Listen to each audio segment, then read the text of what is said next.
안녕하세요. 사연 읽어주는 남녀입니다. 오늘도 와주셔서 감사드리며 오늘의 사연 시작하겠습니다.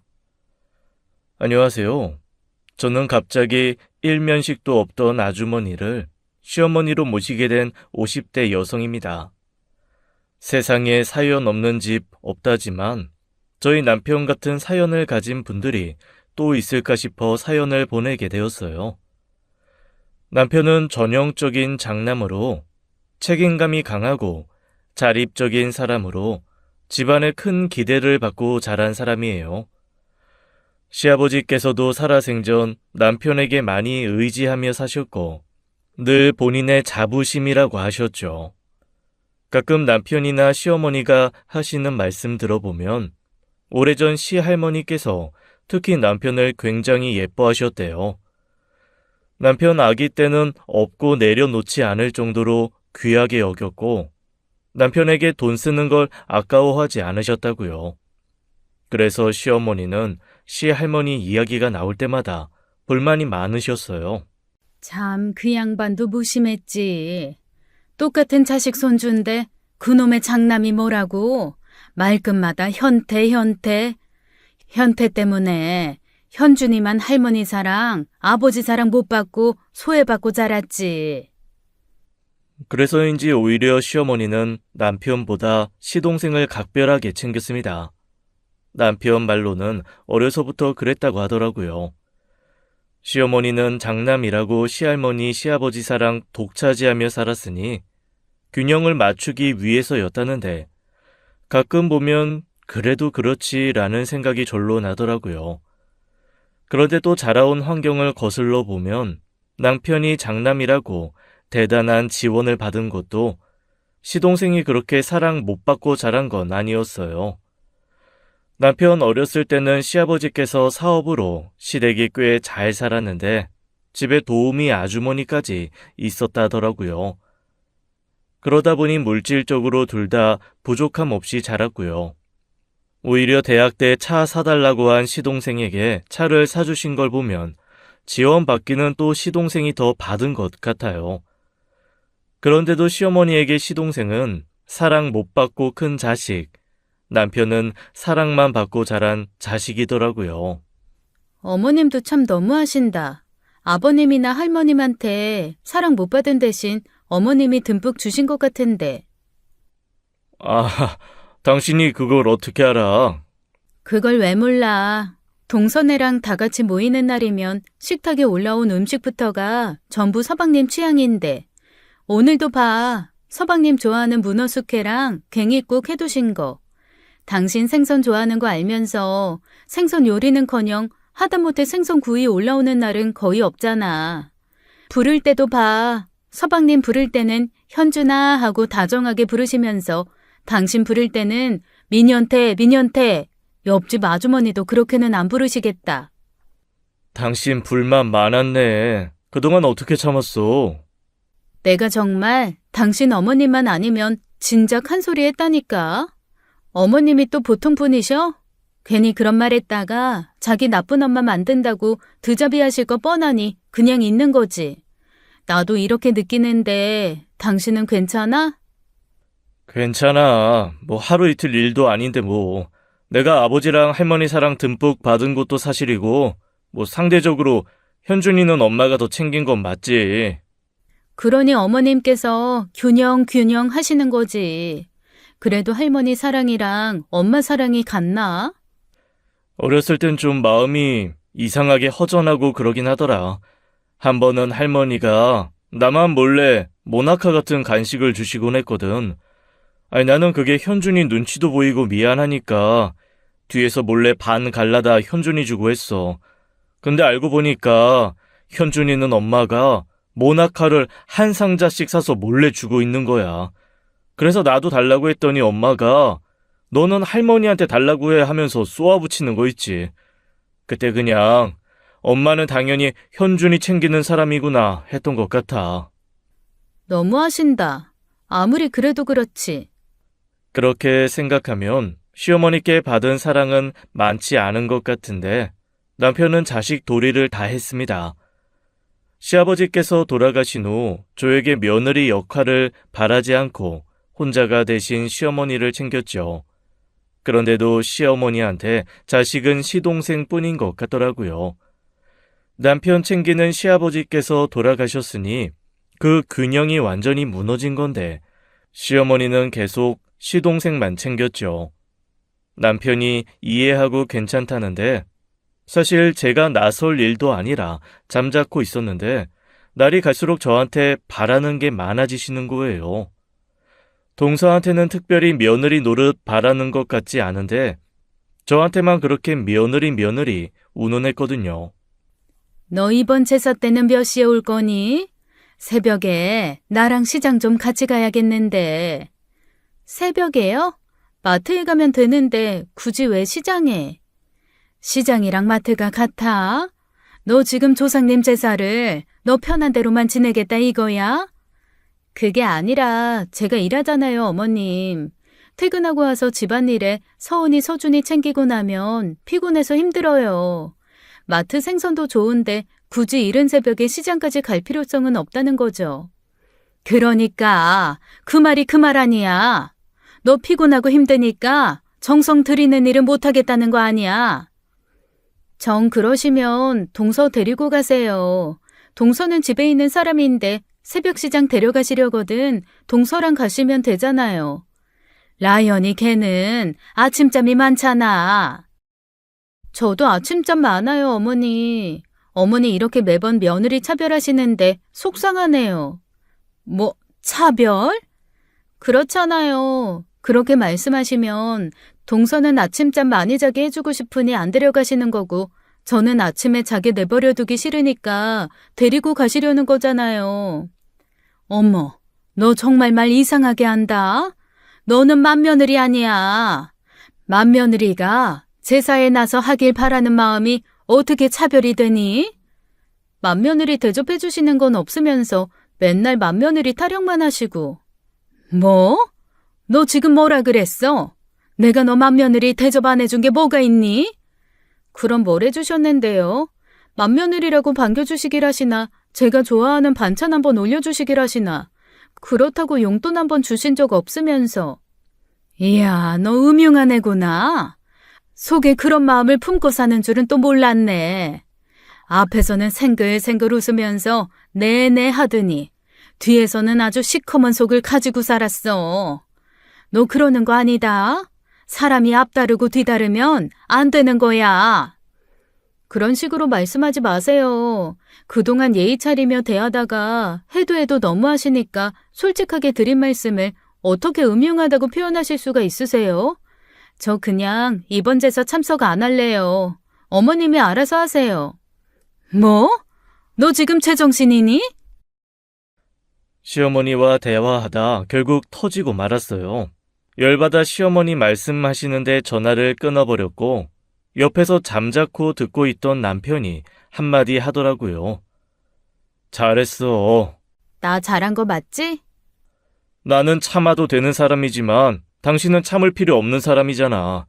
어머니한테 받은 게 뭐가 있다고. 아유, 잘했어. 앞으로도 그렇게 할 말 하고 살아. 어머니 성질은 내가 다 받아주면 되는 거니까. 남편이 그렇게 이야기해주니 무서울 게 없었어요. 적당히 할 말도 하고 살아 그런지 속에 병도 안 생기고요. 사람이 할 말은 하고 살아야 상대도 나를 어렵게 생각하지. 안 그러면 무시한다는 걸 시어머니를 통해 알았어요. 살면서 그런 사람을 처음 만나는 거였으니까요. 게다가 은근한 무시도 있었어요. 시동생이 누구나 알만한 중견기업을 다녔는데 돈을 잘 벌었거든요. 만나는 사람마다 둘째가 얼마나 대단한 회사에 다니는지 입이 침이 마르도록 이야기하고 다니셨죠. 황당한 건 그렇다고 남편 직업이 뒤지는 건 아니었습니다. 남편도 알아주는 건설 회사에 다녔고 저도 일을 했으니 부족한 형편이 아니었거든요. 동선에는 처음부터 무리한 대출로 큰 집에서 시작했고 저희는 적당한 집을 얻어 살다가 나중에 형편껏 이사하려고 했었어요. 남편이 빚지고 사는 걸 싫어해서 필요한 게 아니면 아파트 대출도 받기 싫다고 했거든요.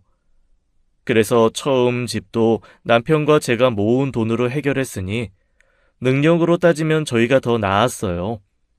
집 때문에 그러시는지 시어머니께서는 그러니 너네가 오래된 집에서 아등바등 사는 거다 라는 말을 매번 하셨죠. 하도 황당해 한마디 하려고 하면 남편이 못하게 했어요. 우리도 있을 만큼 있다. 이사 못 가는 게 아니라 안 가는 거다. 왜 말을 못하게 해? 말해봤자 결국 우리한테 도움될 거 없어. 돈은 있는 티 내는 거 아니라잖아. 부모한테 그런 말도 못해? 별것도 아닌 거 가지고 자꾸 무시하시니까 그렇지. 우리도 돈 있잖아. 솔직히 외벌이에 사치 부리고 사는 동서네보다 우리가 더 많을걸? 엄마한테 돈 있는 자식이라고 생각되기 싫어서 그래. 처음 취직했을 때 아빠 사업 어려워지면서 집안 형편이 기울었었거든. 그때 엄마가 하도 힘들다고 하니까 한동안 매달 생활비만 남기고 다 드렸었는데 알고 보니 그 돈을 현준이 생활비로 보내고 있더라. 그 자식은 아르바이트 한 번 안 하고 그 돈으로 클럽이나 다니고 그때부터 집에 그냥 돈 없는 척했어. 아버지한테만 말씀드리고 엄마한테는 투자하다 실패했다. 뭐 돈 떼어 먹혔다. 그랬지 뭐.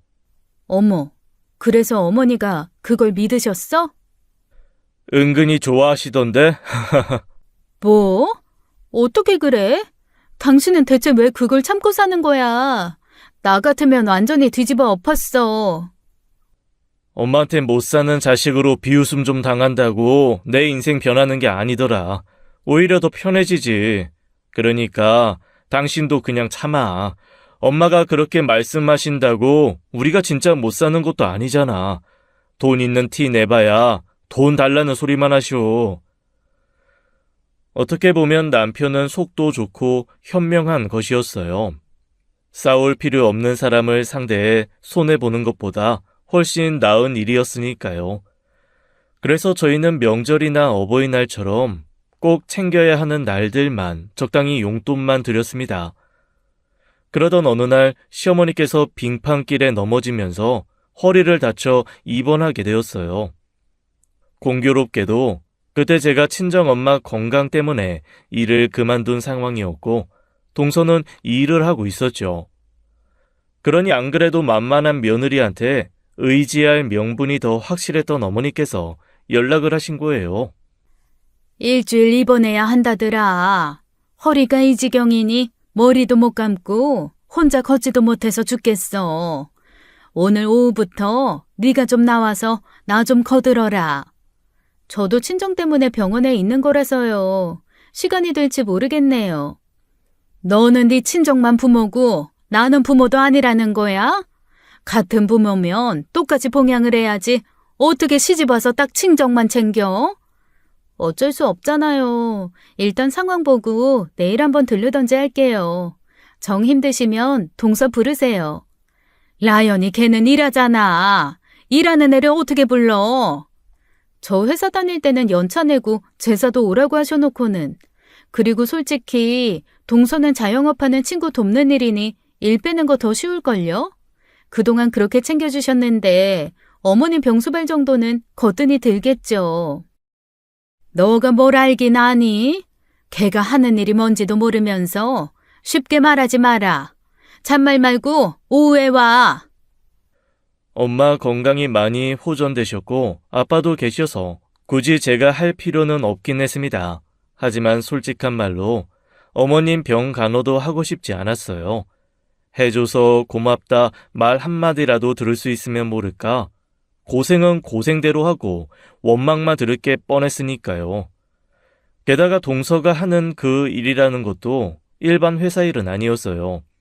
동서가 개인 공방을 열고 싶어 했는데 마침 나무 공방을 하는 친구 곁에서 일을 도와주면서 배우는 과정이라고 했거든요. 그래서 가끔 힘들면 그냥 집에 있기도 하고 여행도 다니고요.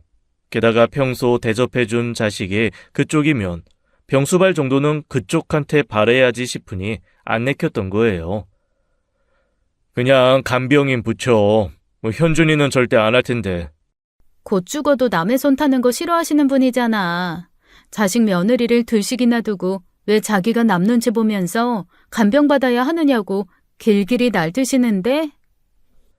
그거야 엄마 사정이지. 현준이도 자기 마누라 안 시킬 건데 내가 어떻게 당신 보고 그걸 하라고 해? 힘들면 간병인 도움이라도 받아야지. 뭐 아니면 불편해 하시든가. 내가 말씀드릴 테니까 당신은 신경 쓰지 말고 장모님한테 더 신경 써드려. 그래서 저는 그 문제를 남편에게만 맡기고 모른 척했어요. 대단히 크게 다친 것도 아니고 허리가 좀 삐끗하신 정도일 뿐이기도 했고요. 그런데 남편 전화를 받자마자 저한테 전화해서는 애먼 화풀이를 하는 게 아니겠어요? 4인실에 머물고 있다고 하셨는데 대체 무슨 생각으로 그러시는 건지 소리를 꽥꽥 지르시면서요. 너네 말이 웃음니? 내가 분명히 어제 오라고 했잖아. 저도 분명히 말씀드렸잖아요. 상황 봐서 오늘 가겠다고. 상황은 무슨 상황? 시어머니가 오라고 하면 제깍제깍 와야지. 너는 어떻게 된 게 그렇게 생각이 짧니? 뭐? 간병인? 내가 그거 분명히 싫다고 했지. 너 두고 내가 왜 간병인 수발을 받아야 하는데. 그렇게 돈을 쓸 거면 그냥 줘라. 형편도 안 되는 것들이 몸으로 때울 생각을 해야지. 간병인은 무슨 간병인? 간병인 쓴다고 저희가 다 내는 것도 아니고 서방님이랑 나눠 할 건데요, 뭐. 자식들이 다 나서지 않고 불편하신 거면 간병인 도움이라도 받으셔야지 어쩌겠어요. 간병인 필요 없다고 하시면 그럼 안 부를게요. 너 이러는 거 아니다. 먼저 간 네 시아버지가 보면 아주 경노할 일이야. 살아생전 현태 그거 학비며 뭐며 아낌없이 지원해줬는데 받을 건 다 받고 부모 아플 때 나 몰라라 하는 거? 그게 불효야. 다른 게 불효인 것 같니? 장남으로 태어났으면 집안 가장 노릇 제대로 해야지. 현태가 그렇게 나와도 너가 그게 아니라고 나서야 하는 거 아니야? 그게 다 네 남편 얼굴에 먹칠하는 거야. 결국 네 남편 불효자 만드는 건 너라고. 길길이 날뛰며 남편이나 저를 천하의 몹쓸 자식으로 만드는데 기가 막히더라고요. 서운한 마음이야 이해하지만 시동생이나 동서에게는 하지 못할 말이라는 걸 알았으니까요. 그러거나 말거나 신경 쓰지 않으려다가 엄마랑 이야기하면서 생각을 바꿨습니다.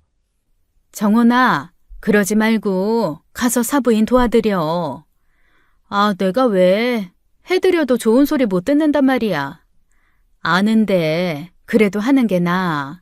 그게 너 마음 편해지는 길이고 정말 필요한 순간 끊어낼 수 있는 계기가 되는 거고. 정말 필요한 순간 끊어낼 수 있는 계기가 된다고? 그래, 어설픈 효도하면 나중에 찝찝한 마음이 남아 이도저도 안 되는 거지만 단호하게 끊어내야 할 순간이 왔을 때 그래도 난 최선을 다했다. 그 마음이 미련을 없게 하거든. 난 별로 미련 없을 것 같은데. 넌 없어도 린서방은 있겠지. 그 속 깊고 착한 사람이 너 생각해서 결국 영 끊고 살더라도 마음 한켠에는 죄 짓는 마음 때문에 편하지 않을 거야. 그런가? 그러니까 엄마 말은 일단 내가 할 수 있는 최선은 다해도라는 거지? 나중을 위해서. 그래. 어차피 나도 많이 좋아졌고 네 아빠도 있는데 너 필요한 거 아니잖아. 5일 정도 병간호 해주고 나중에 마음의 짐 더는 일이면 오히려 좋은 거 아니겠어? 그 마음 고맙게 생각해주면 더 좋은 거고. 고맙게 생각해주시진 않을 것 같은데 엄마 말도 일리는 있는 것 같네. 더 먼 미래를 보라는 엄마의 말이 제 마음을 움직인 거예요. 원래 모든 최선을 다한 사람이 좋은 쪽으로든 나쁜 쪽으로든 미련이 없는 거잖아요. 무엇보다도 남편을 위한 일이라는 말이 저를 움직이게 하더라고요. 그래서 그날부터 저는 시어머니 병간호를 했습니다. 남편은 그럴 필요 없다고 했지만요. 솔직히 병간호가 필요한 일도 아니더라고요. 그냥 같은 병실 쓰는 사람들에게 자식한테 대접받는다는 거 보여주고 싶어 부른 거였어요. 그러면 뭐 하나요? 이미 전화로 한바탕 난동을 부린 뒤인데 그 전화 받고 온 며느리 동정을 하지 부러워하겠나요? 어머니 잠시 검사 받으러 간 사이 같은 병실을 쓰는 아주머니께서 그러시더라고요. 며느리가 고생이 많겠어. 저 아줌마 성질 보통이 아니던데. 차라리 오지 말지 뭐하러 온 거야. 일이 바빠서 못 온 건데 생각해보니까 어머님이 얼마나 힘드실까 싶더라고요. 제가 가야 남편 마음이 편할 것 같고 그래서 온 거예요. 아이고 효부네 효부야. 어떻게 저 성질에 저런 효부를 얻었나 몰라. 아주머니들은 어머님이 오셨을 때 한마디 해주시기도 했습니다. 아주머니, 며느리한테 잘해요. 요즘 세상에 시어머니 입원했다고 병간호 해주는 며느리가 어딨어요. 다 하는 일을 무슨? 예? 다 하는 일이라니. 그 집 작은 며느리는 안 왔다면서. 대접해주는 며느리 잘 챙겨요. 그게 결국 자기 복 챙기는 거니까. 옆에서 아무리 그런 말을 한다고 뭐가 달라지겠어요. 시어머니는 원래 그러신 분인데 저 역시 뭔가 변하길 기대한 건 아니었으니 별 생각 없었죠. 화장실 부축해 드리거나 머리를 감겨 드리는 일 정도라 그렇게 힘들지도 않았고요. 그렇게 5일이 지나 퇴원 후 집에 모셔다 드렸는데 역시나 고맙단 말 하나 없더라고요.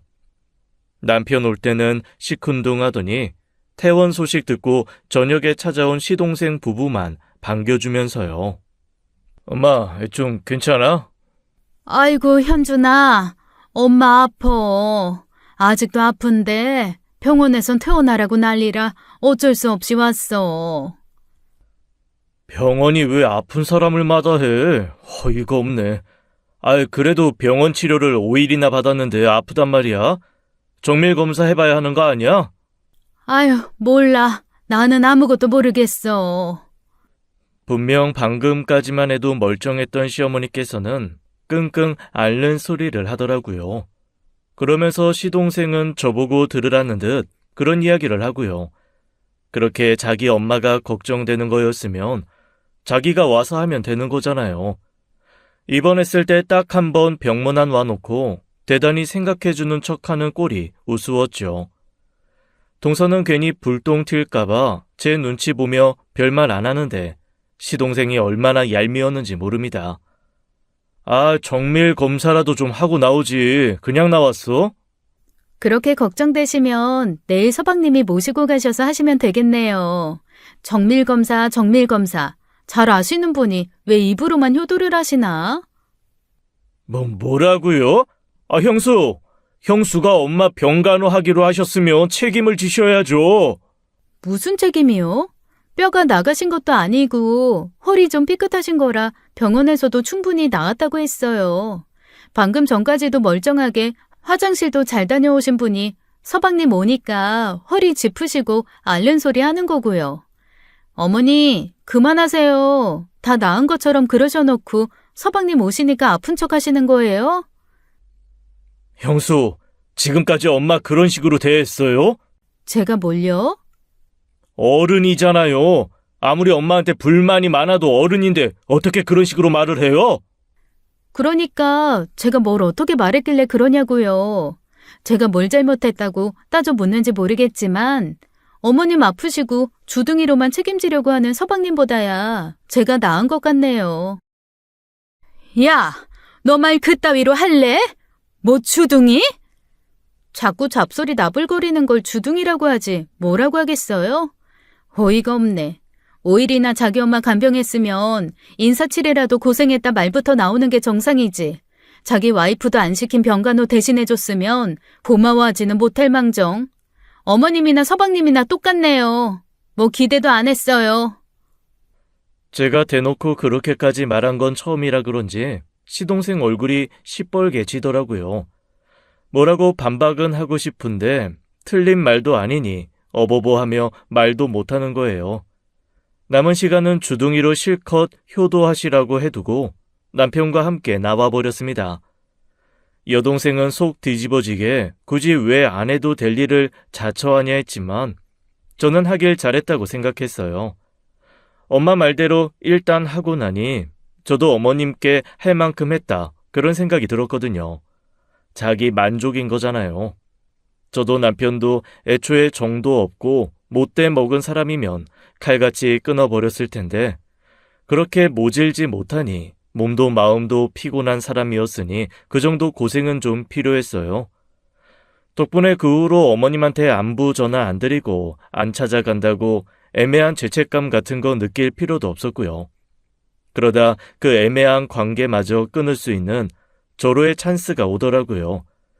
그게 좋은 일인지 나쁜 일인지 가늠하기는 힘들지만 분명한 건 반드시 필요한 일이었다는 거예요.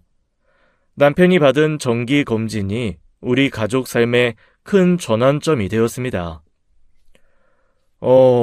민현태 씨, 대장 내 S결장 부위에서 발견된 용종을 조직 검사한 결과 조기 대장암으로 나왔습니다.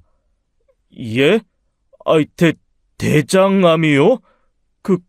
그럼 다행히 암세포가 점막층과 점막 하층까지만 국한되어 있고 림프절 전이 다른 장기로의 침륜 소견도 보이지 않아요. 즉 초기 단계라 큰 걱정은 안 하셔도 됩니다. 조기 발견된 것이니 이 단계에선 수술로 완치 가능성 높거든요. 정말이죠, 선생님? 수술만 받으면 괜찮은 거죠? 네, 치료 후 예후도 매우 좋고 재발률도 낮은 편이에요.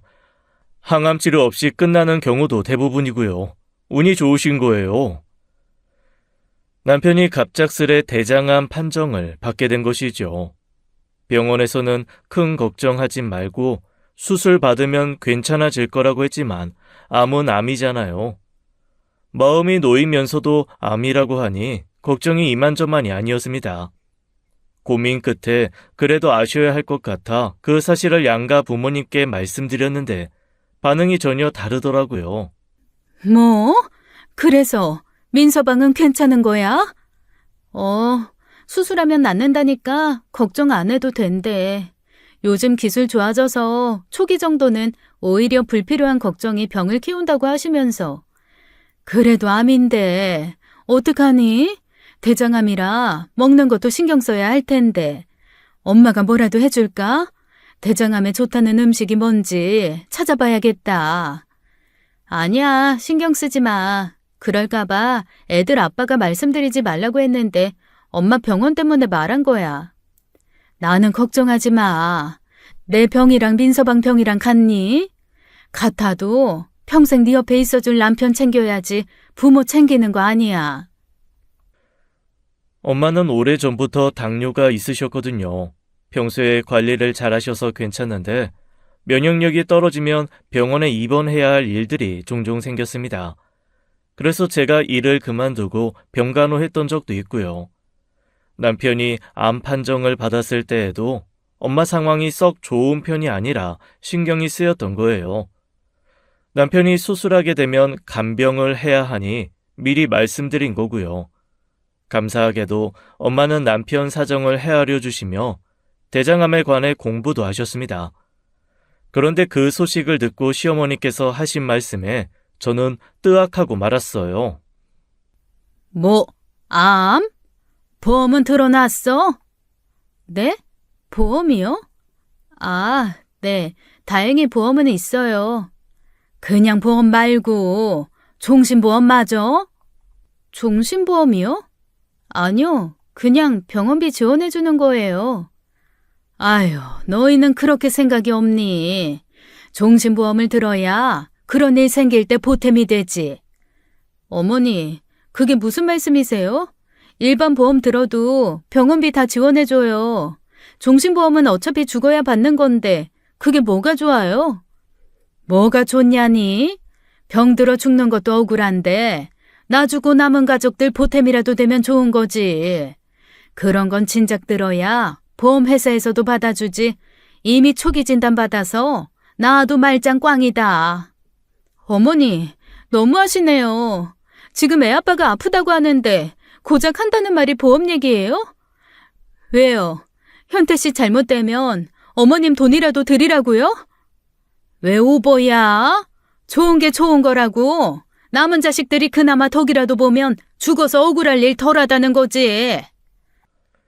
너무 기가 막혀서 저는 말문이 막혔습니다. 아들이 암에 걸렸다는데 생명보험 들어놨냐는 이야기부터 하는 엄마가 어딨나요? 제가 너무 하신다 따져 물어도 그게 뭐가 잘못된 건지 모르더라고요. 진짜 잘못된 걸 모른다고 생각하나 싶어서 다음날 보험 설계사 일하는 친구 데려다 시댁에 찾아갔습니다. 그리고 어머니의 앞으로 생명보험 가입을 시키고 수익자를 남편으로 지정했어요. 어머니, 여기 사인해 주세요. 이게 뭐냐? 보험? 어제 어머님 말씀 듣고 나니까 제가 생각이 짧았다는 생각이 들어서요. 어머님께서는 남은 가족들한테 보탬이 되고 싶으신 거잖아요. 뭐? 그럼 지금 이게 나 죽을 때 현태가 받는 돈이라는 거야? 이게 진짜 미쳤나? 왜요? 어머님이 어제 그렇게 말씀하신 거잖아요. 내가 죽어서 받는 돈을 왜 현태를 받게 해? 현준이도 줄까 말까인데 이게 아주 오냐오냐 해줬더니 별짓을 다 하네.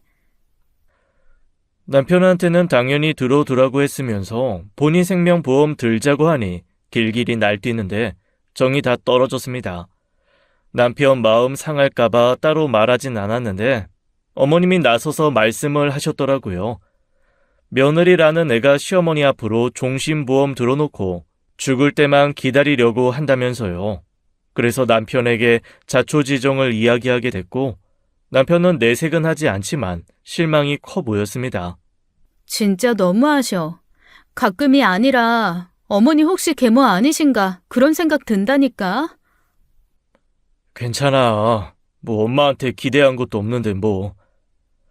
늘 시댁 문제에 있어서는 괜찮다고 말하던 남편인데 그때만큼은 정말 괜찮지 않아 보였어요. 그렇게 수술 일정을 잡아놓던 어느 날이었어요. 엄마가 갑자기 쓰러져 입원하신 거예요. 호전되어 가던 중에 생긴 일이고 다리에 큰 문제가 생겨 입원 기간도 길었죠. 아버지는 일을 하고 계신 상황이라 눈앞이 캄캄하더라고요. 내 걱정 말고 장모님 챙겨드려. 나는 젊은 데다가 뭐 오래 머무를 것도 아닌데 뭘 그렇게 걱정해. 그래도 어떻게 당신 두고 내가 마음 편하게 가. 엄마도 그걸 원하지 않을 텐데. 그럼 당신 계속 여기 있을 거야? 결국 여기 있어도 마음 불편한 건 마찬가지야. 남편은 괜찮다고 했지만 저는 어느 쪽으로 가든 마음이 불편한 상황이었죠. 그렇다고 고등학생인 아이들을 시킬 수도 없는 노릇이었고요. 그래서 지푸라기라도 잡는 심정으로 시어머니를 찾은 거예요. 제가 어머니 병간호 해드린 일도 있고 남편은 시어머니 자식이었으니까요. 그런데 어머니는 단번에 거절하더라고요. 마치 귀찮은 팔이 쫓듯 손사래를 치면서요. 아유, 나한테 그런 거 시키지 마라. 나이 들어 내 몸 하나 건사하기도 힘든데 병간호는 무슨. 그냥 곁에서 이것저것 필요한 것만 챙겨주시면 돼요. 아무리 그래도 병간호라는 게 체력이 필요한 일이잖아. 간병인 써, 간병인. 돈 쓰기 싫어서 나 부려먹을 생각이야? 간병인 쓸 수 있죠. 그래도 가족 중에 돌볼 수 있는 사람이 돌보면 좋은 거 아니에요? 그래서 어머님께서도 병원에 입원하셨을 때 저보고 해달라고 한 거 아니었어요? 그건 그거고 시모가 며느리 수발 받는 거야 당연하지만 다 늙은 어미가 독립한 자식 병간호하는 일이 어디 흔하든? 아휴, 니네 엄마는 왜 또 이때 날 잡고 들어가는 것처럼 입원을 해서는. 어머니! 시끄러! 그런 얘기 하려거든 오지도 마라. 큰 기대를 갖고 간 건 아니었지만 그런 막말까지 들을 줄은 몰랐습니다. 없던 정까지 털려서 이제 더는 그 어떤 의무도 하지 않겠다고 결심했죠. 막막한 심정으로 병원에서 수술 날짜를 잡고 돌아오는 길이었어요. 누군가 남편을 반갑게 부르는 거예요. 현태야, 너 현태 아니니?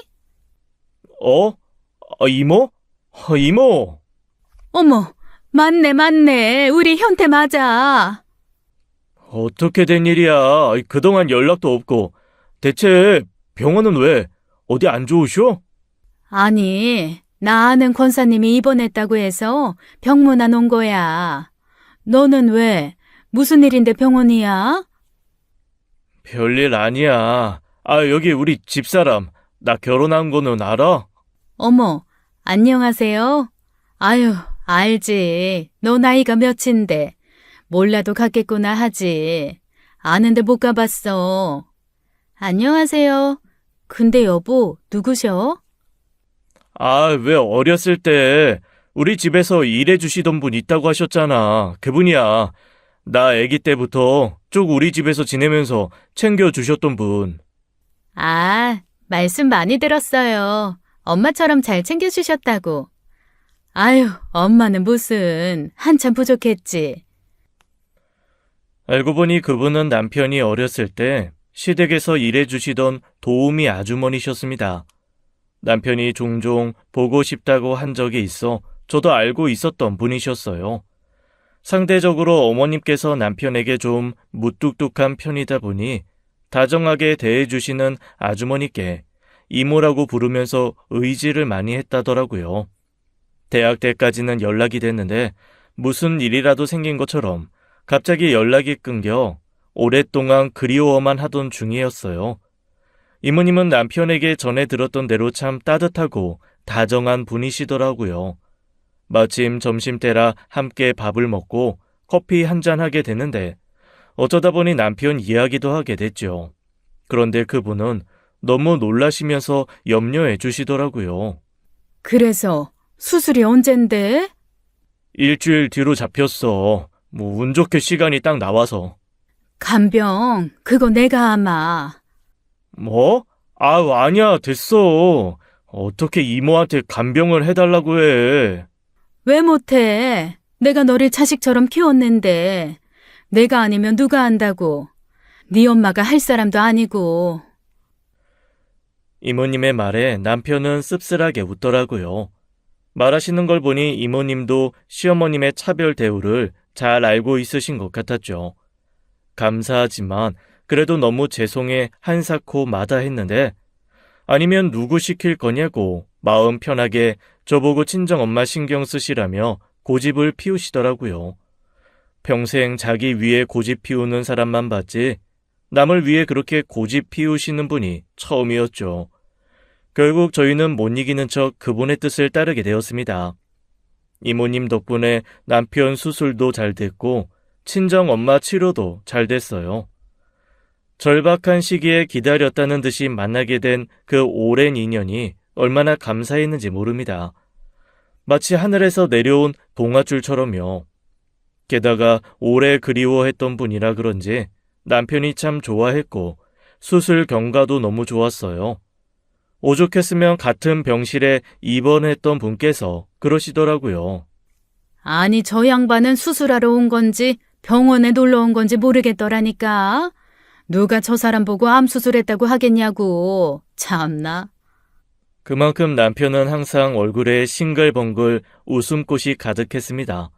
너무 감사한 마음에 간병비를 드리려고 했는데 정색하시며 손을 밀어내시더라고요.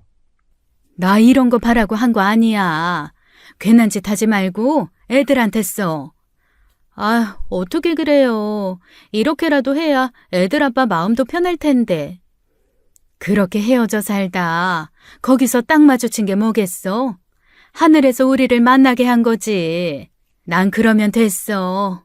현태 쟤한테 내가 필요한 사람이 됐으면 된 거야. 그때 이모님이 하신 그 말의 의미를 알게 됐을 때 정말 소름 돋았습니다. 그냥 하신 말씀이 아니었거든요. 그렇게 말씀하시고 도망치듯 가버리셔서 뭘 어떻게 드릴 수도 없었고요. 남편과 상의 끝에 그럼 좋은 옷 한 벌 해드리자 했어요. 같이 가자고 하시면 절대 안 가실 게 뻔하니 백화점에 가서 적당히 어울릴 만한 투피스 한 벌을 구입했죠. 그런데 백화점에 다녀온 그날 어머님께서 말도 없이 집으로 오셨더라고요. 병원에 입원했을 때는 병문안 한 번을 안 오셨던 분이요. 그래도 인사치레는 하고 싶으셨는지 집으로 오셨는데 기가 막히게 또 저녁 시간 맞춰서 오신 거예요. 반길 사람 누가 있다고 싶으면서도 애들 저녁도 먹여야 하니 저녁상을 차리고 있었고요. 그런데 갑자기 어머님께서 이모님 드리려고 사둔 옷을 입고 나타나지 않겠어요? 네가 어쩐 일이냐? 이렇게 딱 내 사이즈에 맞는 괜찮은 옷도 사고. 어머니, 그거 어머님 옷 아니에요. 그 옷이 퍽이나 마음에 들었던지 싱글벙글 웃으며 입고 나오던 어머님 표정이 단번에 굳더라고요. 남편도 그 소리에 달려와 보고는 인상을 찌푸리고요. 아무리 부모라지만 자식 부부 사는 안방에 함부로 들어가 가방을 뒤졌다는 생각에 화도 났죠. 뭐 하는 짓이에요? 얼른 벗어요. 아니, 딱 봐도 내 연배가 입는 옷인데 그럼 뭐 이게 네 옷이기라도 하다는 거야? 그게 아니면 지금 네 친정엄마만 챙기냐? 누굴 챙기든 그건 제 마음이죠. 왜 허락도 없이 함부로 들어가서 가방을 뒤지세요? 내가 그 정도도 못해? 옷 한 벌 가지고 더럽게 생색은? 어머님은 옷을 거칠게 벗어 던지셨습니다. 자식의 손주들까지 있는데도 속옷 차림으로 아랑곳하지 않고 자기 분풀이만 하시는 거예요. 그도 모자랐는지 애꿎은 옷을 밟아 밀어 던지시더라고요. 근처에 있던 딸이 옷을 집어서 털어내는데 저도 모르게 할머니를 좀 흘겨봤나 보더라고요. 애들도 다 느끼잖아요. 저희 부부 고민도 알게 모르게 들어서 알았을 거고 그동안 할머니가 자기 아빠를 어떻게 대했는지 다 봤을 거고요. 근데 그 상황에 딸의 태도가 어머님의 좋은 먹잇감이 된 것이지요. 어머머? 야, 민서은, 너 지금 나 째려봤냐? 아닌데요? 아니긴. 자식 교육을 어떻게 했으면 가자미 누느라고 어른을 쳐다봐? 할머니는 양심도 없어요? 뭐야? 아빠 암 수술하고 온 거예요. 근데 집에 와서 지금까지 한 번도 아빠 보고 괜찮냐는 말 한 적 있어요? 할머니가 진짜 아빠 엄마 맞아요? 엄마가 어떻게 그래요? 그리고 엄마가 왜 할머니 위해서 옷을 사요? 돈 아깝게. 인연이? 손대지 마세요. 손대면 저도 가만히 안 있어요. 딸은 시어머니보다 한 뼘은 더 컸고 시어머니는 당장이라도 죽일 듯이 노려보았지만 아무것도 못했습니다. 딸도 어머님 못지않게 기세가 대단했거든요. 저도 남편도 특별히 말리지 않고 지켜보기만 했고요. 엄마, 내가 다시 다림질해서 챙겨놓을게. 효숙 할머니한테 이대로 드릴 순 없잖아. 어머님이 집어 던진 옷을 챙기던 딸이 그렇게 말하던 순간 갑자기 어머님 눈빛이 날카롭게 변했습니다. 저와 남편을 쏘아보며 묻더라고요. 효숙? 서은이 저기 말하는 그 효숙이라는 여자가 설마 황효숙 말하는 거냐? 네, 이모가 저 간병해 주셨어요. 세상에 세상에, 눈구렁이 같은 여자 보게. 내가 그렇게 얘기했는데 여직 너랑 연락하고 있었다는 거야? 너도 너다. 황효숙 그 여자랑 연락하는 걸 여직 나한테 숨겼단 말이야?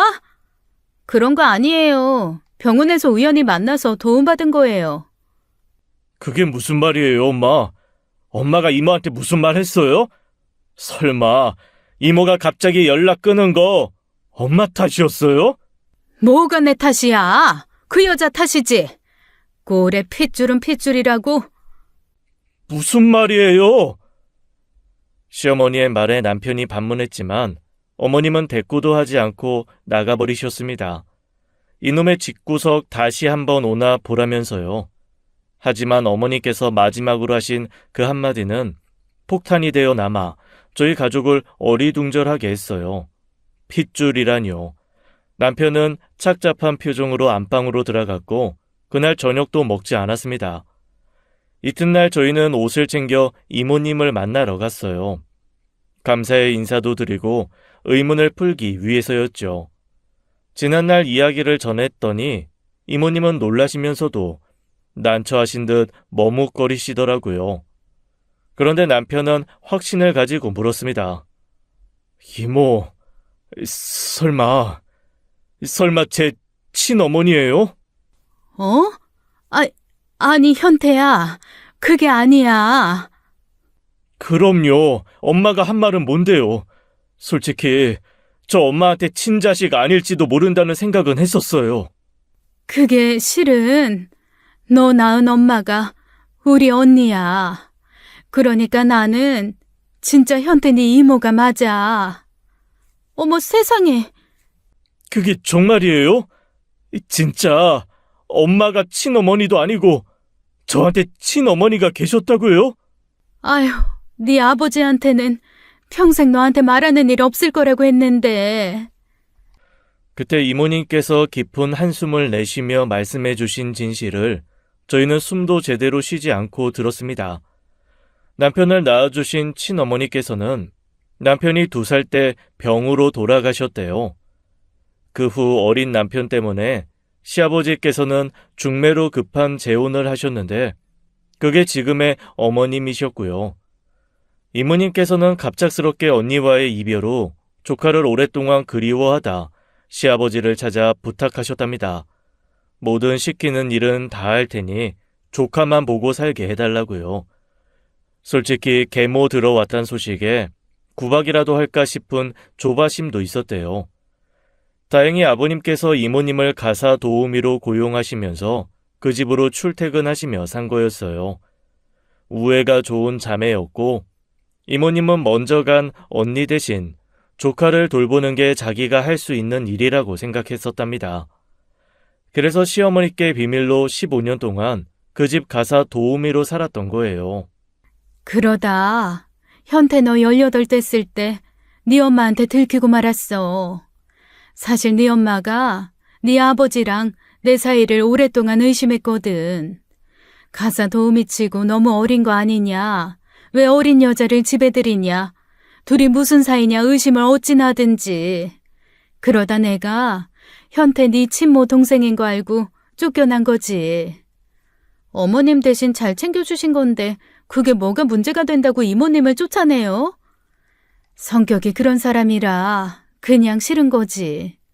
현태 너도 잘 알잖아. 네 할머니랑 아버지가 널 얼마나 애지중지했니. 그 양반 입장에선 사랑받는 전처 자식 챙기는 전처 동생이 집에 들락거리는 게 싫었던 거지. 그래도 현태 너가 나이가 좀 있으니 따로 연락하고 지내면 된다 싶었거든. 근데 그것도 못하게 하더라. 너 그때 원하던 대학 떨어지고 힘들어하던 시기였잖아. 그때 귀신같이 찾아와서 다 나 때문에 현태니가 안 풀린 거라고, 나한테 죽은 엄마 망령이 붙어 있어서 애한테 해가 되는 거라고 그런 말을 하는 거야. 어머 세상에, 어떻게 그래요? 모질다. 그런 모진 사람이 없었지. 마음 같아선 내가 네 이모다, 같이 살자 그러고 싶었는데 네 아버지 생각은 또 달랐고, 부모가 있는데 내가 데려오는 것도 아닌 것 같고, 그때 내 사정도 좀 있어서 내가 사라져주는 게 너한테 더 도움이 되겠다 싶어서 그랬던 거야. 말씀해 주셨더라면 좋았을 거예요. 정말 몰랐어요. 아버지랑 엄마 하시는 말씀 듣고 뭔가 이상하다는 생각만 했거든요. 저 태어난 시기랑 2분 결혼한 시기도 안 맞고, 괜히 엄마가 저보다 현준이 챙기는 데에는 다른 이유가 있을 것 같고. 어른들이라고 해서 너보다 더 많이 살았다고 해서 대단한 지혜를 가진 건 아니야. 그때는 나도 네 아버지도 그게 최선이라고 생각했었어. 그래도 네 엄마가 지켜보고 있긴 한가 보다. 너 그렇게 아플 때 우리 만나게 한 걸 보면 말이야. 남편은 그런 의심을 하면서도 어머님을 챙겼던 겁니다. 그렇게 이모님을 만나고 돌아온 후 남편은 오랫동안 혼자만의 시간을 가졌어요. 안방 의자에 앉아 넋을 놓고 깊은 생각에 잠겼죠. 그리고 그날 밤 제게 그러더라고요. 서은 엄마, 나 부탁 좀 해도 될까? 새삼스럽게 우리 사이에 무슨 서론이야? 무슨 말을 하려고. 이모 말이야. 아무래도 마음에 걸려서. 나는 내가 좀 모시고 싶은데. 이모님? 아, 아무래도 당신 마음 쓰이지. 혼기 다 놓치고 애 키울 나이에 당신만 보고 일하시다 지금 혼자 사시는 걸 텐데. 괜히 이모 젊은 날 전부 내가 빼앗은 것 같고, 생각해보면 어려서 엄마 차별에 내가 정신이 건강하게 태어날 수 있었던 것도 다 이모 덕분인 것 같아. 아버지 할머니도 계셨지만 이모가 엄마 사랑 주신 거니까. 난 상관없어. 이모님이면 10분도 모시고 살지. 정말이야? 그렇게 선뜻 허락해도 돼? 나 이번에 이모님 만나면서 저런 분이 내 시어머니였으면 업고 살았겠다 몇 번이나 그 생각했어. 아무리 친족하라고 해도 그렇게 선뜻 도와주시는 거 쉽지 않잖아. 당신 하고 싶은 대로 해. 고마워. 정말 고마워, 여보. 내가 더 잘할게. 남편은 진심으로 고마워했습니다. 그러면서 저희는 이사 계획을 세웠어요. 그 집이 신혼집으로 얻어 한 번도 이사 가지 않고 살았던 곳이거든요. 좀 더 넓은 신축 아파트로 이사해 이모님과 함께 살아야지 했죠. 물론 이모님은 결사 반대를 하셨습니다. 어떻게 자기가 감히 라는 표현하시는데 남편이 단호하게 그런 말 하지 말라고 했죠. 어려운 설득 끝에 허락을 받아내고 이모님과 함께 새로 들어선다는 브랜드 아파트 모델 하우스에 간 날이었어요. 거기서 뜻밖에도 동서를 만난 겁니다. 어머, 형님, 어쩐 일이세요? 이사하시게요? 동서, 이사할 때도 됐으니까. 아, 잘 됐네요. 근데 여기 좀 비싸게 나왔더라고요. 현지 아빠는 여기로 가자는데 저희 형편에도 대출이 필요한 곳이라 고민 중이에요. 그래? 난 가격 괜찮던데. 계약할까 생각 중이야. 네? 괜찮다고요? 국민평수치곤 꽤 비싸게 나온 건데. 그래? 국민평수는 얼만데? 난 48평을 봐서. 네? 48평이요? 그때 동서 표정을 남편이 봤어야 해요. 동서와는 특별히 부딪힌 일이 많진 않았지만 은근히 여우짓하며 저희 형편을 좀 무시했었거든요. 별 볼 일 없을 줄 알았던 아주버님 부부가 자기보다 더 좋은 집, 넓은 평수로 이사 간다고 하니 배가 좀 아팠겠죠. 아니나 다를까 어머님께 연락드렸는지 연락이 오셨더라고요. 그렇게 만나거나 이야기하면 서로 얼굴 붉힐 일만 있는데 연락은 끊지도 않고 오셨어요. 너네 왜 그렇게 큰 집으로 이사 가니? 좁은 집에서 오래 살았으니까 이제 큰 집도 가보려고요. 뱁새가 황새 따라가다 가랑이 찢어지는 법이야. 현준이 저한테 물어보니 보통 비싼 게 아니던데. 다 저희 형편껏 결정한 일이니 어머니께선 신경 안 쓰셔도 돼요. 돈 보태줄 거 아니잖아요. 돈은 무슨? 서은이 서준이 대학 가면 그렇게 큰 집 필요도 없을 건데 내가 그 집에 들어가야겠다. 아유, 됐어요. 저 어머님이랑 살기 싫어요. 뭐? 무슨 말을 그렇게 대놓고 하니 너는? 싫은 거 싫다고 말씀드려야 알아듣는 분이시니까 돌려 말하지 않은 거죠. 동선에도 그쪽으로 이사 생각 중이던데. 새 집 살고 싶으시면 서방님한테 말씀해보세요. 단호하게 말씀드리고 끊었는데 그 뒤로 집까지 찾아와 계속 사람을 볶는 거예요. 참 그게 무슨 심리인가 싶었는데 알고 보니 이유가 있었습니다. 저희가 그 집에 들어가 산다고 하니 어머니께서 살던 집을 팔아 시동생에게 보태주려고 하신 거였어요. 너무 양심 없는 사람 아닌가요? 돈은 그쪽에 보태주고 대접은 이 집에서 받고 살겠다는 그 심보가 너무 고약하더라고요. 시어머니의 난동 아닌 난동에 남편이 갑자기 그랬습니다. 이모가 들어와서 사시기로 했어요. 뭐? 기어이 그 여자를 끌어들이겠다는 거야? 현태 너 그러는 거 아니다. 내가 네 엄마로 살고 있는데 어떻게 그 여자를 끌어들여? 이 풀유막심한 놈, 머리 검은 짐승 거두는 게 아니라더니. 그게 아니라 말씀 안 드리려고 했는데 실은 수술 결과가 좋지 않아서요. 아무래도 전이가 시작된 것 같아요. 그래서 간병인이 필요한데 이모님이 들어와서 도와주시기로 한 거예요. 뭐야? 수술 잘 됐다며? 그래도 자식이라고 엄마가 걱정하실까봐 그랬죠. 엄마가 저 간병 해주신다고 하면 이모 대신 엄마 모시고 살게요.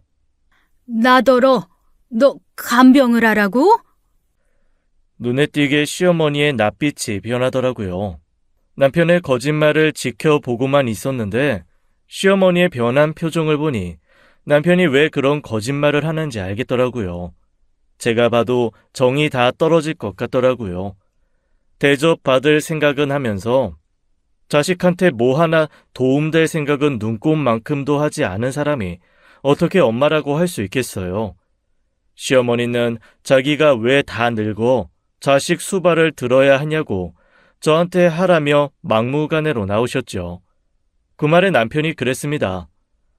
사람 관계에도 시효라는 게 있대요. 인생에 영원히 지속되는 관계는 손에 꼽고요. 대개 부모 자식 간 가족이 그런 것 같지만 그것도 아닌 것 같아요. 엄마랑 저 부모 자식 간의 인연 여기까지 갔네요. 그게 대체 무슨 말이냐? 다시는 엄마 찾을 일 없다는 겁니다. 자식이라고 생각하지도 않는 큰아들은 없다고 생각하고 사세요. 저도 더는 엄마한테 진 빚도 없고 받을 기대도 사랑도 없으니까. 착한 효자였던 남편이 그렇게 단호하게 이야기한 건 처음이라 그런지 그 드센 시어머니께서도 놀라 어버버 하더라고요. 하지만 남편은 이미 결심을 한 후였습니다. 단호한 태도에 놀란 어머니께서 뒤늦게 변명이라도 해보려 했지만 소용없었죠. 그게 아니라 세상에 실력 좋은 간병인이 얼마나 많은데 내가 무슨 도움이 되겠냐 이거지. 그래야 현태 너한테 도움이 되고. 이만 가주세요. 피곤해서요. 배웅은 못 해드리겠네요. 뭐? 현태야! 현태야! 남편이 안방으로 들어가 버리자 시어머니께서는 어안이 벙벙한 표정으로 서 있더라고요.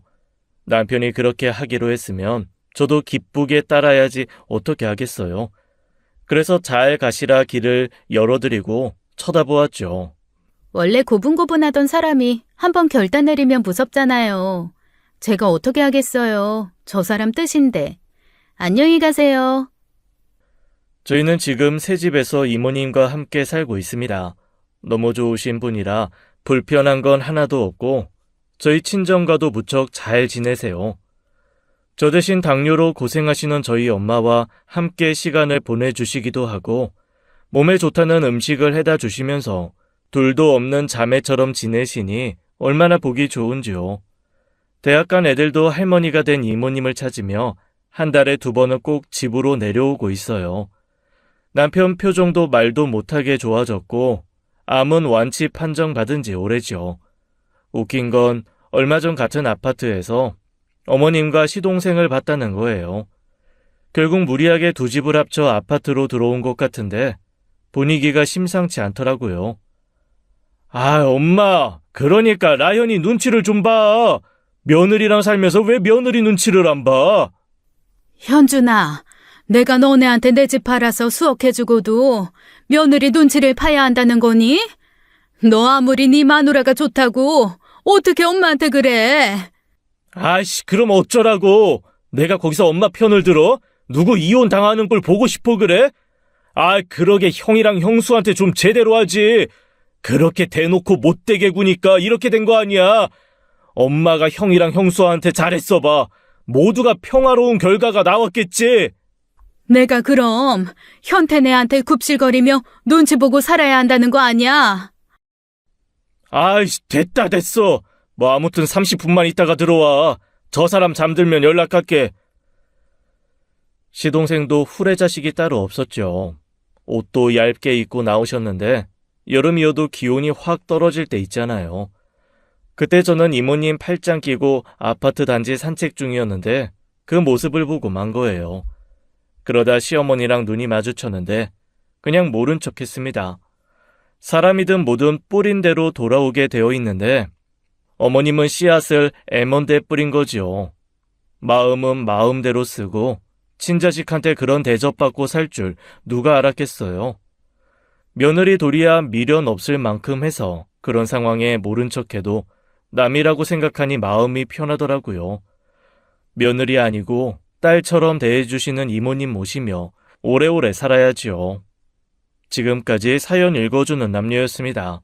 끝까지 함께 해주신 여러분 감사드리며 저희는 다음 사연으로 돌아올게요. 감사합니다.